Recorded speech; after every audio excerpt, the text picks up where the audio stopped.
ये कहानी है एक छोटे से गांव की, जहां लोग शाम ढलते ही घर लौट आते थे। कहते थे गांव के शमशान घाट से रात को कोई भी नहीं गुजरता, क्योंकि वहां आज भी कुछ अनजानी आत्माएं भटकती हैं। गांव का एक लड़का माधव, जो पढ़ाई के लिए पास के कस्बे जाता था, अक्सर देर हो जाती और वो लंबा रास्ता न लेकर शॉर्टकट से घर लौटता। और वो शॉर्टकट जाता था सीधा शमशान घाट से। पहली बार जब माधव वहां से गुजरा, उसने सुना जैसे कोई उसके पीछे पीछे चल रहा हो। कदमों की आवाज।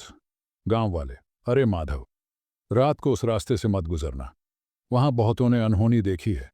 लोग कहते हैं आधी रात को एक औरत दिखाई देती है, रोती हुई। एक हफ्ते बाद फिर रात। इस बार माधव ने दूर से रोने की आवाज सुनी, धीमी टूटती हुई आवाज, जैसे कोई बार बार एक ही शब्द फुफकार रहा हो। माधव ने हिम्मत करके पास जाकर कहा, क्या आप ठीक हैं?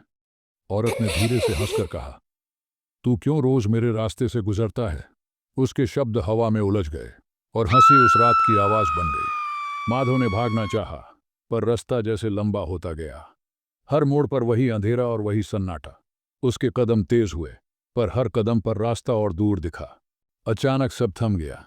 माधव गिर पड़ा। सामने एक पुराना पत्थर था, उस पर कुछ शब्द खोदकर लिखे थे, यहाँ 20 साल पहले एक औरत ने खुदकुशी की।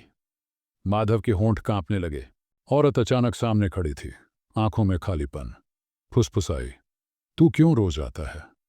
और फिर एक चीख जो रात में गूंज गई। सब कुछ सन्नाटे में बदल गया। सुबह गांव वाले आए।